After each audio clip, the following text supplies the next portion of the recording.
Hello, Dusty. What's up, everybody? Today, we've got a 2009 G8. This has pretty much become our stage one package, I think. I agree. BTR stage one version 2 cam, long tube headers.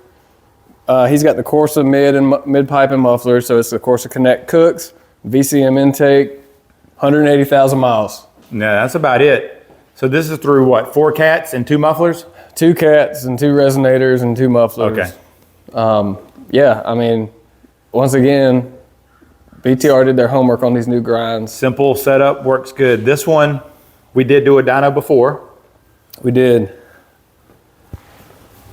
314 horsepower, 340 torque, cam headers and a VCM, 426, 407. Yeah. That's awesome. Yeah, and this is with a stage one, doing air quote, cam that, you know, is made for stock converter, stock drivability. Yeah. I mean, it runs, besides sitting at a stoplight when you're chopping, it really drives just like a stock car. This one, and this cam holds out power so good. We always talk about that, but in the last one, Dusty, I held it out to 6,800 or so, pulled that one up before this last pull, but you can see that the power just never falls off. Yeah. It's making 400 plus at 6,800, 6,900. This was a little bit cooler run. We cooled it down after we finished. We tuned for these runs, and then cooled it down, just let it cool a little bit, made a couple more horsepower. And once again, I mean, at 6,500, this was probably going to shift it. We'll shift it, what, 66 or so? Right about 6,600. It's making 419 at 6,500. That's and awesome. Before, well, it wouldn't even spin that. It wouldn't even come up to that RPM before. So the gains on this one are going to be huge. I mean, that's 110 there. Yeah. Right there's probably even more, 307. About 110 horsepower average everywhere picked up above 4,500. This cam is just really, really good for having a cam you can put in your car, and really, besides your valve train, no supporting modifications needed besides some good flowing exhaust and a good intake, which we've got pretty good air today.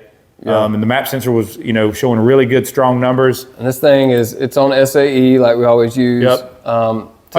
Today, SAE's taken out 6%. Wow. 5%. Like, it's really, really good air. If we do uncorrected, so like uncorrected once again. What the drum is seeing today. Today, like if you went to the racetrack, this is what it's going to run like today.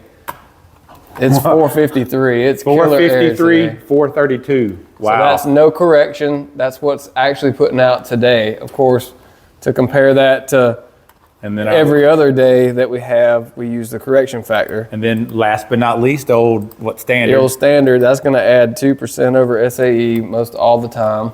Yep. And this is what you're going to get most places. And that's 440 and 420. So however you shake it down on this one, excellent numbers, and just a cam that works. You don't have to do. It's awesome. It's always good to do a lot of the supporting things, especially if you're going to do more modifications down the road. Let's throw the air fuel up there. Okay.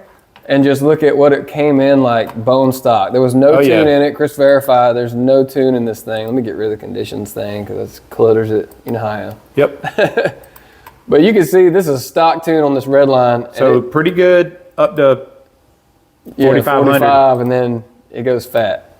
Really fat. Like 11.4 is probably on a stock car a little over 1 point richer than you need to be. So leaning it out on this, we probably could have got this car up to 330. Yeah. I think with some tuning on a factory car. For sure. We could have picked it up some. They're well worth tuning on these even stock. But we didn't mess with it because we knew we were coming in to go ahead and do this. So yeah, real simple combo that just works. And then this is the cooled off run is a little bit, I won't say lean. It's a little leaner. Yeah, this is how the tune ended up right here. I mean, it's tracing the line. Yeah, and then once you cool it off, it'll go a little lean on the first pull, which is good for power. Yep. Even the least power it made with the setup after being tuned was 420, and still made 400 foot-pounds. And it, not a lot of timing. So there's some good information. A lot of people like air-fuel ratio information. We always shoot for around 12.5 to 12.7.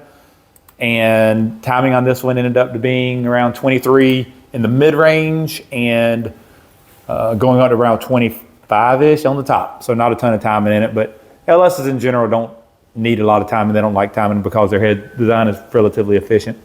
Yeah. So anyways, awesome again, combo. Yeah, for sure. We love it. The BTR 1 V2 is our go-to for stock converter stuff for sure. And this camshaft, now it'll idle a little bit lower, a little bit happier than the Red Hot, right? Yeah. So you're not going to get your brake push. You're not going to get some of that stuff that...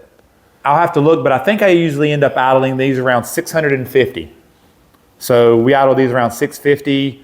Stock with this car is 525 or 550. So it's about 100 RPM over stock, and it's pretty happy. With a Red Hot, I like to idle it around 750 because it really has a nice sound there. And you're gonna feel that on your pedal. I don't care who tunes it. Like, you can do some things. Chris does some things to soften it up a little down low, but it's still gonna be pushing on your brake pedal a little bit. This cam's just a little more docile if you don't want to do a converter. I've tuned a lot of Red Hots and BTR, the old BTR2s on stock converters, so it can be done. And some people never have a problem with it, but some people just don't like the feeling, a little bit of a push against it, but just because of the idle speed, really. You can calm out everything else. But yeah, this one is only 100 RPM above idle, above stock idle, so you can't really notice it as much. The only time you'll notice it pushing a little is on cold starts, which is factory setting. Factory pushes against your brakes cold start as well because it has to idle it up to let it warm up. Yeah. But anyways, we always like to try to touch on something when we give a little bit of valuable information, because a lot of people, the more subscribers we have, the more people ask for like, hey, what's this or that? So we try to go through them as much as possible. Yeah, put your questions in the comments, and we'll try to address them. Hit us up on our Facebook page too, facebook.com Blazing High Performance. And we're in Central North Carolina, so come see us. That's another one we get a lot too. Yeah, where y'all at? Where y'all at? So yeah, anyways, come see us. If you have any questions, let us know. See you next time. Guys.